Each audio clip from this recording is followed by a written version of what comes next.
नमस्कार, झारखंड न्यूज़ में आपका स्वागत है। मैं हूं अनंत कुमार। मैं इस वक्त हूं तेनू घाट में और तेनू घाट में यहाँ संत गुरु रैदास जी की जयंती मनाई जा रही है और इस अवसर पर कई कार्यक्रम भी किए जा रहे हैं। और संत गुरु रैदास के जयंती के अवसर पर यहाँ तेनू घाट में शोभा यात्रा निकाला गया जो काफ़ी भव्य था। यहाँ से कार्यक्रम स्थल से जो तेनू घाट का मुख्यालय है वहाँ पहुँचा और वहाँ से घूमते हुए फिर जो शोभा यात्रा था वापस यहाँ कार्यक्रम स्थल पर लौटी और यहाँ पर कार्यक्रम का शुभारंभ किया गया। यहाँ पर मुख्य अतिथि के रूप में बेरमो का एसडीओ मुकेश मछुआ और विशिष्ट अतिथि के रूप में पेटवार प्रखंड के सीईओ अशोक कुमार यहाँ शामिल हुए।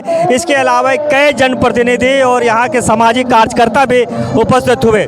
इसके अलावा यहाँ सांस्कृतिक कार्यक्रम भी आयोजन किया गया और भंडारा का भी आयोजन किया गया। आइए सीधे सुनते हैं कि इस अवसर पर बेरमो के एसडीओ ने क्या कहा और सीईओ ने क्या कहा। गुरु रविदास जी के चरणों में कोटि कोटि नमन, कोटि कोटि प्रणाम। यहाँ उपस्थित अंचल अधिकारी महोदय पेटरवार, उनके आदरणीय माता पिता जी, यहाँ उपस्थित सभी गणमान्यगण, दूर दूर से आए हुए अतिथिगण, प्यारे प्यारे हमारे बच्चे, प्यारे प्यारे हमारे छात्र छात्राएं, बच्चे, अभिभावकगण, प्रेस मीडिया, सभी को नमस्कार, जोहार। और आज संत शिरोमणि गुरु रविदास जी के जयंती के अवसर पर सभी को ढेर सारी बधाइयाँ, ढेर सारी शुभकामनाएं। संत रविदास जी का श्लोक मन चंगा तो कटुती में गंगा, ये श्लोक भारत देश के हर एक व्यक्ति के मुंह में बोला जाता है। अगर कोई पढ़ा लिखा है या पढ़ा लिखा नहीं भी है, अनपढ़ भी है, हर एक व्यक्ति के मुंह में ये श्लोक जितना ज़्यादा पॉपुलर है, हमारे पिताजी अक्सर ये श्लोक अपने मुंह में बोलते हैं, तो निश्चय ही एक श्लोक ही नहीं है, बहुत बड़ा शब्दार्थ है, जीवन का सबसे बड़ा यथार्थ है कि हमें अपने मन को साफ रखना चाहिए, अपने मन को स्वच्छ रखना चाहिए और अपने भक्ति भावना के साथ आगे बढ़ना चाहिए, अच्छा कर्म करना चाहिए, जन कल्याण करना चाहिए। ये सीख अगर पूरे मानव सभ्यता को देते हैं तो वो संत शिरोमणि गुरु रविदास जी देते हैं। और हम उनको एक समाज में क्यों देखते हैं? उनको एक समाज में देखना हमारे नज़र को सीमित करता है। वो सिर्फ अकेले के लिए नहीं थे, वो संपूर्ण विश्व के लिए थे। सादा जीवन, उच्च विचार, सच्चे कर्म के साथ, भक्ति भावना के साथ जन कल्याण करते हुए आगे बढ़ने का प्रेरणा उन्होंने पूरे विश्व को दिया। और निश्चय ही तात्कालिक समय में जिस तरह से समाज में अंधेरा था, उस अंधेरा को दूर भगाने का काम एक सूरज के जैसे उन्होंने अपने आप को स्थापित किया और अज्ञानता रूपी अंधेरा को दूर भगा करके संपूर्ण समाज ही नहीं, संपूर्ण विश्व को जागृत करने का और जन कल्याणकारी विचारधारा से आगे बढ़ने का ज्ञान और आशीर्वचन उन्होंने दिया। निश्चय ही पूरा विश्व उसके लिए हमेशा ऋणी रहेगा। आज हम उनके जयंती को मनाते हैं और इस संकल्प के साथ आगे बढ़ने के लिए ये प्रण लेते हैं कि हम भी एक दूसरे का मदद करें, एक दूसरे का सहयोग करें और जन कल्याण भावना के साथ, सादा जीवन, उच्च विचार की भावना के साथ हम लोग आगे बढ़ें। हम लोग कहते हैं कि भारत माता का सेवा क्या है? एक दूसरे का मदद करना ही भारत माता का सेवा है।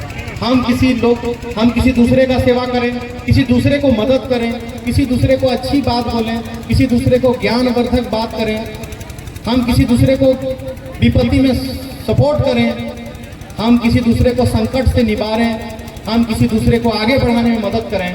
ये सच्ची भारत माता की सेवा है। यही विचारधारा के साथ हम लोग आगे बढ़ें, ये आज के दिन में हम लोग को संकल्प लेना चाहिए। हमसे पहले पूर्व वक्ताओं ने बहुत सारी बातें कहा। बाबा साहब भीमराव अम्बेडकर जी के बारे में जितना बोला जाए उतना कम है। हम केवल आरक्षण के लेकर के उनके बात करते हैं, लेकिन आरक्षण जब हमको मिला है तो सामाजिक विषमता के कारण मिला है। और बाबा साहब भीमराव अम्बेडकर ने जिस तरह से कानून बनाकर केवल एक समाज को नहीं बल्कि हर एक समाज को, हर एक वर्ग के लोगों को सुरक्षा का दायित्व दिया है। आज अभी हम अनुमंडल पदाधिकारी हैं, अगर हम गलत करते हैं तो हमको भी सजा देगी। ये कानून बाबा साहब भीमराव अंबेडकर ने बनाया है। कोई गरीब मजदूर है, उसके साथ अन्याय होता है तो उसके कानूनी सुरक्षा दिया जाएगा, ये बाबा साहब भीमराव अंबेडकर ने बनाया। न ही किसी समाज को संकुचित करते हुए उसने कानून नहीं बनाया। उसने जब कानून बनाया तो सबके लिए, सभी समाज के लिए, सभी वर्ग के लिए। आज हम सुरक्षित भारत देश में जी रहे हैं तो सिर्फ और सिर्फ बाबा साहब भीमराव अंबेडकर का कानून बनाने के दृष्टिकोण से जी रहे हैं। महिलाएं आज सुरक्षित हैं, महिलाओं को कानून में हर तरह का अधिकार दिया गया है, सुरक्षा का अधिकार दिया गया है। सभी को 8 घंटा काम करना है, कारखाना में बहुत सारी सुविधाएं होनी चाहिए। कहीं पर हम जा रहे हैं तो हमें बोलने की आज़ादी, एक जगह सभा करने की आज़ादी, कहीं पर अच्छा जीविका चलाने की आज़ादी। ये सिर्फ एक वर्ग को नहीं दिया गया, हर एक समाज के लोग को नहीं दिया गया, हर एक वर्ग, हर एक समाज के लोगों को दिया गया है। तो बाबा साहब भीमराव अम्बेडकर निश्चय ही, और हमारे संत गुरु रविदास जी निश्चय ही हमारे विश्व के लिए बहुत बड़े प्रेरणा स्रोत हैं। साक्षात ये भगवान के रूप हैं। अगर भगवान कहा जाए तो भगवान भी कहना कम नहीं है। इन्होंने हमेशा आगे बढ़ने के लिए और आगे बढ़ने के लिए, खुद जागृत होने के लिए इन्होंने हमेशा संदेश दिया। अभी हम सीओ साहब के बारे में बात करेंगे। सीओ साहब आप ही के जैसे समाज से हैं और उनके माता पिता ने भी निश्चय ही बहुत मेहनत किया है और बहुत मेहनत करने के बाद अपने बेटे को पढ़ाया लिखाया और इस काबिल बनाया है कि वो आज समाज के लिए एक प्रेरणा के रूप में है कि कहीं पर खड़ा हो रहा है तो 10 लोगों की निगाहें हैं कि देखिए हमारे समाज से एक एडमिनिस्ट्रेटिव पद पर, अंचल अधिकारी के पद पर है। तो ये इस तरह का चीज़ों को लोगों को आइडियल करना चाहिए, मोटिवेट करना चाहिए, लोगों को इससे प्रेरणा लेना चाहिए। जब इनके माता पिताजी कर सकते हैं, आप अपने बच्चे को ऑफिसर बना सकते हैं, आप भी बना सकते हैं अपने बच्चे को। और किसी भी काम को करने के लिए टीम 100 का जरूरत है। 100 से संकल्प, पहले संकल्प लेना होगा। हम पहले संकल्प लें कि हम अपने आने वाले बच्चे को किस रूप में देखना चाहते हैं, हम आने वाले बच्चे को क्या बनाना चाहते हैं। अभी लड़का हो या लड़की हो, संविधान हमें समानता का अधिकार देता है, आगे बढ़ने का अधिकार देता है। अभी इस जिले के उपायुक्त महोदया एक महिला है, नारी है, इसलिए लड़की को भी हम लोग आगे बढ़ा करके, बहुत पढ़ा लिखा करके आगे बढ़ा सकते हैं और समाज के लिए आइडियल पर्सन बना सकते हैं। राष्ट्रपति मैडम खुद ही हम लोगों की एक महिला है। तो हमें सबसे पहले संकल्प लेना होगा। संकल्प लेना होगा कि आगे हम जीवन को कैसे सफल बनाएं, आगे हम अपने आप को कैसे स्थापित करें कि हम अपना खुद भी कल्याण करें, अपने समाज का भी कल्याण करें, हमसे जुड़े हुए सभी लोगों का कल्याण करें और साथ ही साथ इस समाज के लोगों का, जिला के लोगों का, राज्य के लोगों का, राष्ट्र के सभी लोगों का कल्याण कर सकें, प्रेरणा दे सकें। ऐसा हमें संकल्प लेना होगा। जब हम संकल्प लेते हैं तो दूसरा संघर्ष शुरू होता है। इस संघर्ष में ही बहुत लोगों का दम टूट जाता है। संघर्ष शुरू हो जाता है तब उस संघर्ष को हम लोगों को बहुत ही ईमानदारी के साथ करना होगा। बहुत सारी दिक्कतें आएंगी, बहुत सारी चुनौतियां आएंगी, बहुत सारे मुसीबत आएंगे, बहुत सारे संकट आएंगे। सब और जब संकट और चुनौती का बात हुआ तो अचानक मुझे माता पिता का नाम याद आ गया। मैं माता पिता और अभिभावक जन को बहुत बहुत सलाम करता हूँ, नमस्कार करता हूँ कि उनके संघर्ष के कारण ही उनका कोई भी परिवार एक चलता है।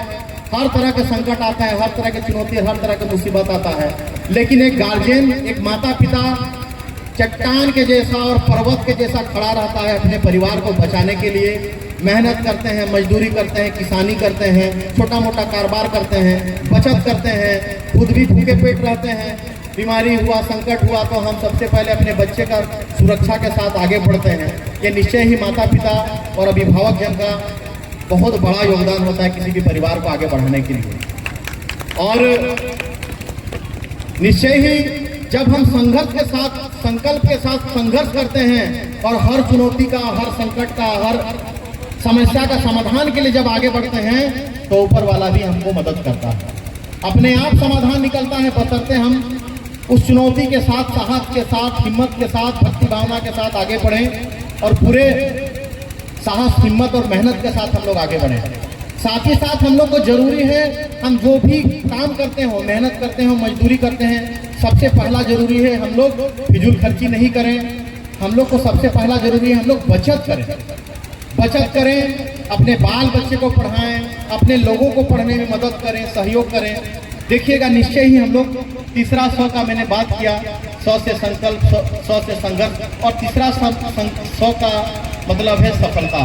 खुद ब खुद सफलता आपको एक दिन मिलेगी, बशर्ते कि पूरे हिम्मत के साथ, मेहनत के साथ, बचत करते हुए, सच्चे मनोभावना के साथ, हिम्मत और साहस के साथ हमको मेहनत करते जाना है, करते जाना है, करते जाना है। निश्चय ही हमारे समाज के लोग, हमारी बेटियां, हमारे बेटे पढ़ेंगे, लिखेंगे, IAS ऑफिसर बनेंगे, IPS ऑफिसर बनेंगे, एक अच्छा नागरिक बनेंगे, टीचर बनेंगे, इंजीनियर बनेंगे, डॉक्टर बनेंगे, नेता बनेंगे, मंत्री बनेंगे, जो भी बने। मैं कहता हूँ मजदूरी ही कर रहे हैं तो वो बचत करें, अपने बच्चों को पढ़ाएं और आगे बढ़ें। छोटा मोटा कारोबार ही कर रहे हैं, उसमें आप बचत करें और उस कारोबार को और आगे बढ़ाने का कोशिश करें। हर स्तर से केवल एक ही हमारा संकल्प होना चाहिए कि कैसे हम अपने जीवन को आगे बढ़ाएं, कैसे हम अपने समाज को आगे बढ़ाएं, कैसे हम और लोगों को भी मदद करें, सहयोग करें और आगे बढ़ते जाएं। इसी संकल्प और मनोभावना के साथ हम लोग को ये सीख लेना होगा, प्रेरणा लेना होगा कि निश्चय ही हम लोग आगे जीवन में सफल हों, एक दूसरे को मदद करें, एक दूसरे को सहयोग करें और नए प्रयास के साथ हमेशा आगे बढ़ते जाएं। हमें जरूर सफलता मिलेगी। सफलता जब हमें मिलेगी तो हमारा नाम होगा, हमारे समाज के लोगों का नाम होगा, हमारा नाम होगा।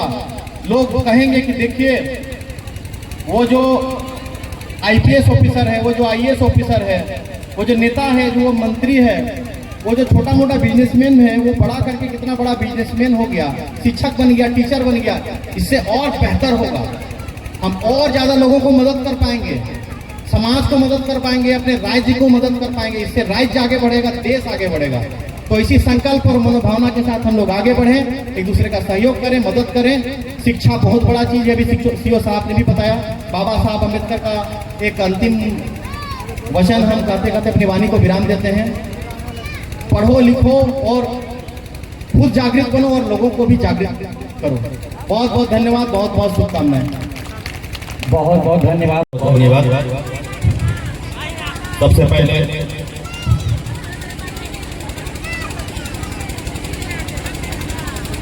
संत शिरोमणि महाराज जी को मेरे ओर से, मेरे परिवार की ओर से, मेरे पूरे समाज की ओर से, पूरे मानव समाज की ओर से कोटि कोटि नमन, प्रणाम, नमस्कार।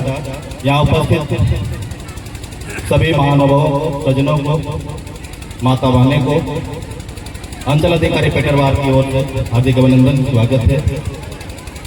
धन्यवाद भी है क्योंकि आप लोगों ने मौका दिया। यहाँ के जितने भी ऑर्गेनाइजर हैं उनको भी मैं धन्यवाद देना चाहूँगा कि आप लोगों ने रिपीट किया मुझे, क्योंकि मैं पिछले बार भी आपके सामने था।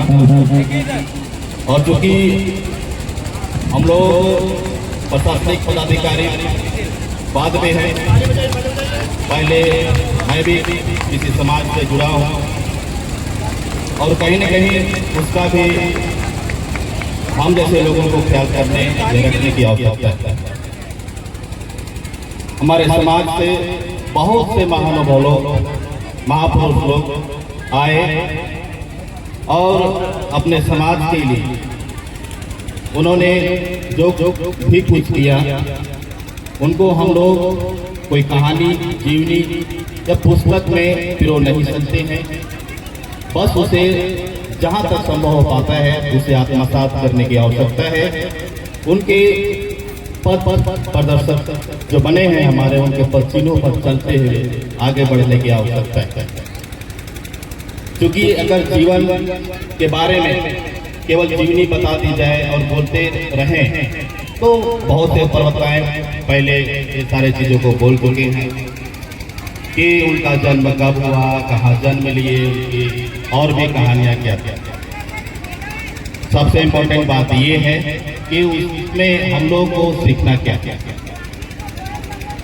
ये अभी आज हम लोग 648वीं उनकी जन्मोत्सव, प्रकाश उत्सव मना रहे हैं।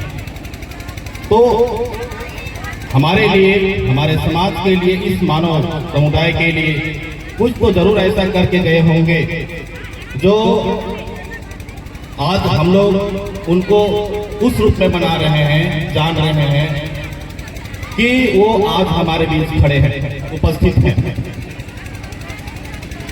कल्पना करना होगा या कल्पना करना भी चाहिए कि आज सभी चीजों से संपन्न इस समाज में बहुत सी चीजों की परेशानियां कहीं ना कहीं आती है, और हम लोग अगर अभी अपना बात की जाए तो प्रशासनिक पदाधिकारी के रूप में हम लोग कहीं ना कहीं उसको सामना करते हैं और उसको सॉर्ट आउट करने का प्रयास करते हैं। तो आज से 600-650 वर्ष पहले जो भी उस समय का समाज, जिस तरह का समाज रहा होगा, वो कल्पना करने की आवश्यकता है, क्योंकि ना आप थे ना हम लोग थे। बस जिस तरह कहानियां आती जा रही है, दोहराई जा रही है, हम लोग भी उसी को आगे बढ़ाते जा रहे हैं। लेकिन फिर भी ऐसा मान के चलना है, जिस वक्त का समय होता है वो उस वक्त का वर्तमान समय होता है, और वर्तमान समय पहले के समय से बेहतर होता है। तो हम लोग को ये जानने की आवश्यकता है कि हमें और आगे क्या करनी चाहिए। अभी हमारे समाज की अगर बात की जाए तो मैं कोई जाति की बात नहीं कर रहा हूँ, मैं समाज की बात कर रहा हूँ। समझने की आवश्यकता है, क्योंकि बहुत सी चीजें को बोला नहीं जा सकता है, बट उसको समझा जा सकता है। यहाँ बात अगर हम संत शिरोमणि रविदास की बात करेंगे तो बाबा साहब डॉक्टर भीमराव अम्बेडकर की बात किए बिना अधूरा प्रतीत होता है, क्योंकि कहीं ना कहीं आज हम लोग इतने बेहतर तरीके से अपना कोई कार्यक्रम करते हैं, या फिर आपके सामने अगर मैं हूँ तो इन महापुरुषों का कहीं ना कहीं योगदान बहुत रहा है। हम लोगों के लिए इन लोगों ने बहुत कुछ किया है। बाबा साहब डॉक्टर भीमराव अम्बेडकर ने संविधान में बहुत सी धाराएं में समानता की बात की है, और उसी समानता के माध्यम से उसके चलते आज हम लोग कहीं न कहीं अच्छे जगहों में, पद पोस्ट में कायम हैं, और अपने हक अधिकार के लिए सबों को आगे आना ही चाहिए, क्योंकि कोई भी सरकार नहीं चाहती कि आपको अपने अधिकार से आपको वंचित रखा जाए। डॉक्टर भीमराव अम्बेडकर ने भी ये परिकल्पना की थी, और उन्होंने संविधान के माध्यम से एक कानूनी दस्तावेज के माध्यम से आपको, हम सबको एक समान अधिकार देने का प्रयास किया। समय समय पर उसमें जिस तरह की आवश्यकताएं पड़ती गई, हमारे माननीय न्यायालयों ने भी उसमें संशोधन करते रहे, हमारी वर्तमान सरकारों ने भी उसमें संशोधन करते रहे, ताकि हम लोग को हित उसमें साधा जा सके। संत शिरोमणि रविदास महाराज जी, उनके बारे में बहुत सारी कहानियां हैं। वो एक ऐसा समाज चाहते थे जहां सबों को समान अधिकार मिले, समान हर एक चीज मिले। जिस तरह के जो दोहे हैं उनको दोहराना नहीं, समझना की आवश्यकता है। समान सबको रहे, अन्न मिले, भोजन मिले, पानी मिले, हर को समान अधिकार, बराबर का अधिकार मिले।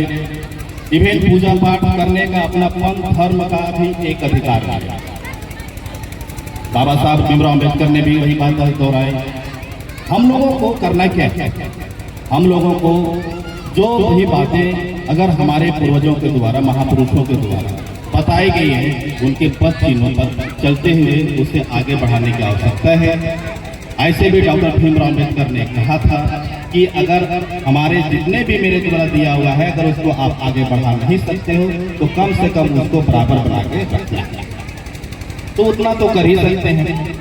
अब रही बात कि इसमें जो भी लोग यहाँ हैं, अब क्या है कि बहुत से ऐसे लोग हैं जो दूसरे लोग तो कम, अपने ही लोग अपने लोग को यहाँ परेशान करने में लगे हुए हैं। देखिए, भजन कीर्तन गुणगान करने से कुछ नहीं होने वाला है। भजन कीर्तन एक अपनी जगह है, गुणगान करिए। हम भी, आप भी कहीं न कहीं किसी भी धर्म, पंथ, संप्रदाय से जुड़े हुए हैं, मानते हैं। हमारी भी कहीं भावना है, आस्था है, भक्ति है, वो अच्छी बात है। लेकिन आप अपने बढ़ने के लिए किसी दूसरे को परेशान कर रहे हैं, दूसरे के पैर खींच रहे हो, ये भी नहीं होनी चाहिए। दूसरे की खुशी में आप परेशान हो रहे हो, दुख हो रहे हो, ये भी नहीं होनी चाहिए। हमारा तो सुझाव है कि आप दूसरों को खुशी में शामिल होकर के देखिए, आपको अंदर से सुकून मिलेगा। और निश्चित रूप से ऊपर वाला जो है ना कहीं बैठा हुआ है सर्वशक्तिमान जो है वो ऑलमाइटी, वो आपको कहीं न कहीं वो चीज़ देगा जिसकी आपकी आवश्यकता है या जिसने आपने इच्छा रखी हुई है। हम लोगों ने भी कहीं नहीं सोचा था कि हम लोग अब हजारीबाग बड़कागांव पीरडारी से आपके यहाँ आकर के बोलेंगे, लेकिन कहीं न कहीं हम लोगों ने थोड़ा बहुत मेहनत किया। ऊपर वाला माँ पिताजी का आशीर्वाद रहा, आप सबों का दुआएं आशीर्वाद रही, और आज मैं आप लोगों के बीच में एक प्रशासनिक पदाधिकारी के रूप में हूँ। हमारे ओर से ये आप लोग को संदेश जाएगा कि आप भी जो जितना अगर जिनके पास जो समय बचा हुआ है उसका सदुपयोग करिए, पढ़िए लिखिए। बहुत सब पढ़ाई लिखाई में ताकत है, वो जो कि हम लोगों ने उसको खुद अनुभव किया है। अभी आप लोगों ने मेरे माता पिताजी को भी सम्मानित किया। मैं ऑर्गेनाइजर को बहुत बहुत धन्यवाद देता हूं कि आप लोगों ने मुझे तो सम्मान दिया, लेकिन उससे भी गर्व की बात यह है कि आप लोगों ने मेरे माता पिताजी को सम्मान किया। इसके लिए पुनः बहुत बहुत धन्यवाद। क्योंकि ऐसे समझिए कि एक सक्सेसफुल माँ पिताजी वो है जिनका बेटा बेटी कुछ कर गए। कोई लड़का या लड़की सक्सेस होता है अपने लाइफ में, कुछ करता है ना, तो अगर वो सबसे दिल से अगर कोई खुश होता है, दुनिया तो बस वाहवाही पीठ थपथपाती है, लेकिन उसका कहीं और भी दिमाग में कुछ चलता रहता है। लेकिन वो जो खुशी दिल से अंदर से होती है वो माता पिता की होती है, और वहाँ वो माता पिता का हमारे विचार से सक्सेस। तो मैं जितने भी अभिभावक हूँ, मैं भी अब अभिभावक बन गया हूँ, मैं सभी अभिभावकों से अनुरोध करना चाहूँगा कि आप भी अपने बच्चों को इतना पढ़ाइए लिखाइए कि वो जो बनना चाहे बने। और मैं संत शिरोमणि महाराज बाबा साहब भीमराव अम्बेडकर से, हमारे जितने पूर्वज हैं, ऊपर वाले सबों से मैं प्रार्थना करता हूँ कि आपकी मनोकामनाएं पूर्ण करें। निश्चित रूप से आप अगर आपके बच्चे कुछ करते हैं तो आप एज ए पेरेंट आपको हार्दिक खुशी मिलेगी। तो यहाँ ये है कि हम दूसरों की खुशी में शामिल होंगे। निश्चित रूप से आगे आने वाले समय में हम भी खुशी का पार्ट बनेंगे। और हम लोग जिस पद में हैं, जिस पोस्ट में हैं, वो एक समय सीमा कार्य होता है, समय पर स्थानांतरण भी होता है। लेकिन जब कभी भी मौका मिलेगा मैं इस समाज से जुड़ा रहूँगा, कहीं भी रहता हूँ। ऐसे मेरा प्रयास रहता है, चाहे मेरे ग्राम में हो, हमारे प्रखंड स्तरीय जिला स्तरीय प्रोग्राम हो, या मैं जहाँ भी पोस्टेड रहा हूँ, प्रयास करता हूँ कि इस तरह के ऑर्गेनाइजर हमारे समाज के द्वारा किया जाता है, तो मैं समय निकालने का प्रयास करता हूँ।